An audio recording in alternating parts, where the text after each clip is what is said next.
નમસ્કાર મિત્રો,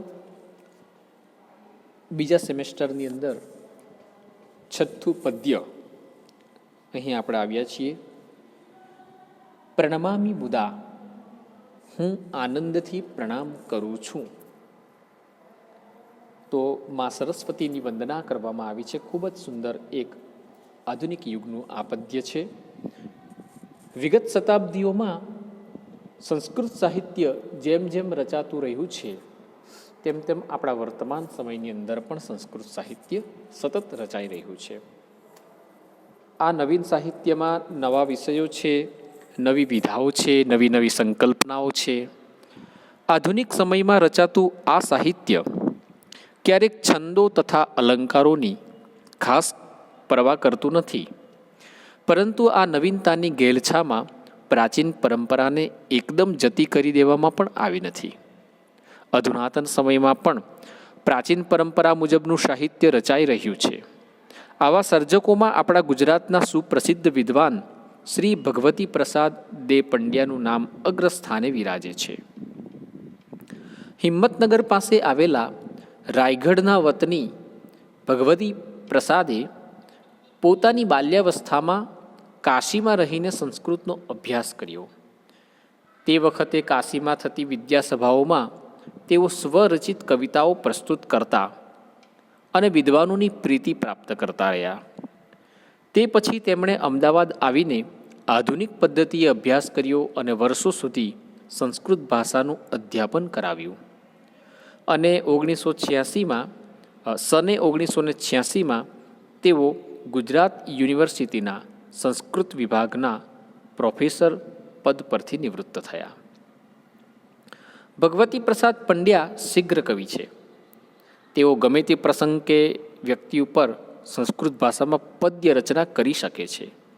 છંદોબદ્ધ રચના કરવામાં પારંગત ભગવતી પ્રસાદ પંડ્યાએ સ્વાંતઃ સુખાય કેટલાક સ્તોત્ર રચ્યા છે, તો કેટલાક આધુનિક લયમાં ગાઈ શકાય તેવા કાવ્યો પણ રચ્યા છે. અહીં તેમણે દેવી શારદાની વંદના માટે રચેલા 6 પદ્યોને પસંદ કરીને મૂકવામાં આવ્યા છે. આ પદ્યોમાં પ્રથમ 3 ઉપજાતિ અને શેષ તોટક છંદમાં નિબદ્ધ છે. પ્રથમ પદ્યમાં સરસ ચમત્કૃતિ છે.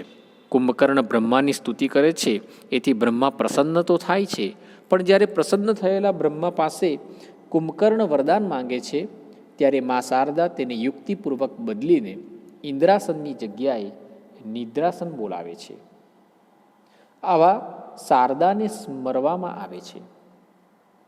દ્વિતીય અને તૃતીય પદ્યમાં શારદાના ગુણ કર્મોનું વર્ણન કરીને પ્રણામ કરવામાં આવ્યા છે. તે પછી ચતુર્થ અને પંચમ પદ્યમાં શારદાને સંબોધીને ધવલ યશની પ્રાપ્તિ માટે પ્રાર્થના કરવામાં આવી છે. છઠ્ઠા અને છેલ્લા પદ્યમાં પુનઃ મા શારદાને પ્રણામ કરવામાં આવ્યા છે. તો ખૂબ જ સુંદર આ પદ્ય છે. જોઈએ આપણે એક એક પદ્યને ખૂબ જ સુવ્યવસ્થિત રીતે.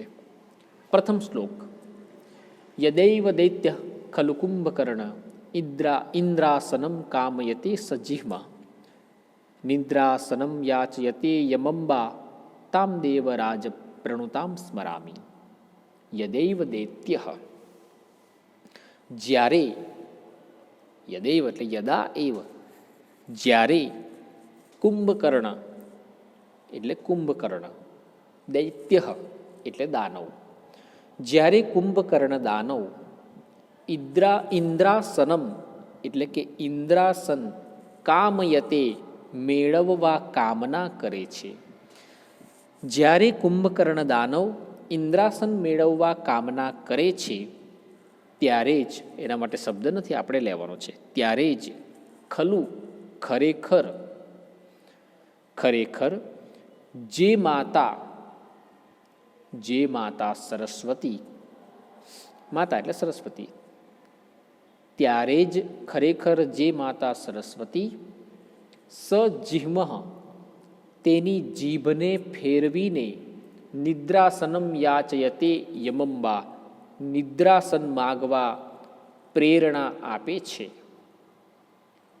ત્યારે ખરેખર જે માતા તેની જીભને ફેરવીને નિદ્રાસન માગવા પ્રેરણા આપે છે તામ દેવરાજ પ્રણુતામ, દેવરાજ એટલે ઇન્દ્ર, દેવરાજ ઇન્દ્ર વડે જેમને પ્રણુતામ પ્રણામ કરવામાં આવ્યા છે, યમંબા તે દેવીને સ્મરામી હું સ્મરણ કરું છું, તે દેવી સરસ્વતીનું હું સ્મરણ કરું છું. આખા શ્લોકનો અનુવાદ જોઈએ.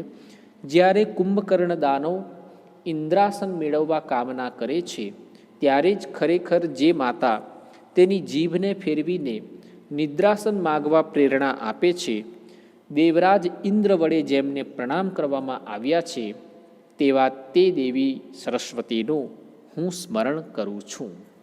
ખૂબ જ સુંદર શ્લોક છે. બીજા શ્લોક.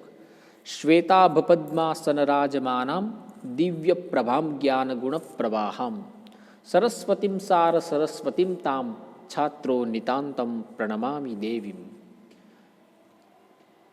શ્વેતાભ એટલે શ્વેત આભાવાળા, પદ્માસન, પદ્માસન એટલે કમળરૂપી આસન પર રાજમાનામ વિરાજતા, શ્વેત આભાવાળા કમળરૂપી આસન પર વિરાજતા, દિવ્ય પ્રભામ દિવ્ય પ્રભાવાળા, જ્ઞાન ગુણ પ્રવાહામ જ્ઞાન અને ગુણના પ્રભાવથી યુક્ત, જ્ઞાન ગુણ પ્રવાહામ જ્ઞાન અને ગુણના પ્રભાવથી યુક્ત એવા સરસ્વતીમ વિદ્યાના દેવી સરસ્વતીને, સાર સરસ્વતીમ તામ સાર તત્વથી સભર નદી, સાર તત્વથી સભર નદી દેવી સરસ્વતીને, છાત્રો શિષ્ય નિતાંતમ સદા પ્રણમામીમ દેવીમ દેવીને પ્રણામ કરું છું. શ્વેત આભાવાળા કમળરૂપી આસન પર વિરાજતા, દિવ્ય પ્રભાવાળા જ્ઞાન અને ગુણના પ્રભાવથી યુક્ત એવા વિદ્યાના દેવી સરસ્વતીને, સાર સરસ્વતીમ તામ સાર સરસ્વતીથી સભર નદી દેવીમ દેવીને, છાત્રો નિતાંતમ પ્રણમામી શિષ્ય સદા પ્રણામ કરું છું. ફરીથી એકવાર. શ્વેત આભાવાળા કમળરૂપી આસન પર વિરાજતા, દિવ્ય પ્રભાવાળા જ્ઞાન અને ગુણના પ્રભાવથી યુક્ત એવા વિદ્યાના દેવી સરસ્વતીને, સાર તત્વથી સભર નદી દેવીને અથવા દેવી સરસ્વતીને હું શિષ્ય સદા પ્રણામ કરું છું. હવે ત્રીજો શ્લોક જોઈએ. મુદા ધરંતીમ સ્ફટિકાક્ષમાલામ સદા હસંતીમ વિમલાબ્જ નેત્રામ સુસંસ્તુતામ ભાવુક ભક્ત ગીતૈ છાત્રો નિતાંતમ પ્રણમામી દેવીમ. મુદા ધરંતીમ સ્ફટિકાક્ષમાલામ, સ્ફટિકાક્ષમાલામ એનો અર્થ થાય મૂલ્યવાન શ્વેત સ્ફટિકના મણકાની માળાને. શું થાય?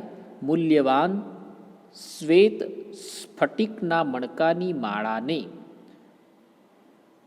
મુદામ પ્રસન્નતાપૂર્વક ધરંતીમ ધારણ કરનારી, પ્રસન્નતાપૂર્વક ધારણ કરનારી, વિમલાબ્જ નેત્રામ, વિમલ એટલે પવિત્ર, અબ્જ એટલે કમળ, પવિત્ર કમળ સમાન નેત્રામ નેત્રોવાળી, પવિત્ર કમળ સમાન નેત્રોવાળી, સદા હસંતીમ સદા હસતી, ભાવુક ભક્ત ગીતૈહિ ભાવિક ભક્તજનોના ગીતોથી, સુસંસ્તુતાઓ સારી રીતે સ્તુતિ કરાયેલી, ભાવિક ભક્તજનોના ગીતોથી સારી રીતે સ્તુતિ કરાયેલી દેવીમ તે દેવી સરસ્વતીને, છાત્રો શિષ્ય હું શિષ્ય નિતાંતમ સદા પ્રણમામી પ્રણામ કરું છું.